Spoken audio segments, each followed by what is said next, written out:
19 का हम लोग ई पढ़ रहे थे, ठीक है। 19 का ई में क्या बोला जाता है कि 19 का ई, संविधान का आर्टिकल 19 का ई हमको राइट देता है कि भारत का हम किसी भी कोने में जाके हम निवास कर सकते हैं, बस सकते हैं। बात समझ में आ रहा है? जैसे हम बिलोंग करते हैं झारखंड से या हम बिलोंग करते हैं बिहार से, ठीक है। हमको मन करेगा कि हम रांची में आके एक गट्ठा ज़मीन लेके बस जाए, घर बना लें, तो हमको कोई रोक नहीं सकता है। बट हम लीगल तरीके से, ये नहीं कि हमको तलवार लेकर आया, काट टूट के हम एक कट्ठा हड़प लिया जाए घर बनाएंगे, तो हमको कानून क्या करेगा, पकड़ के थूर थाड़ देगा।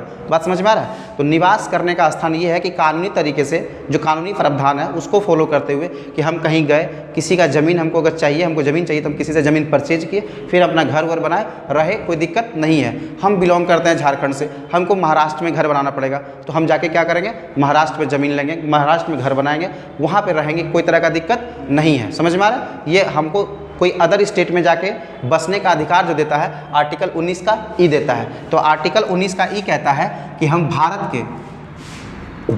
के किसी भी कोने में, भारत के किसी भी कोने में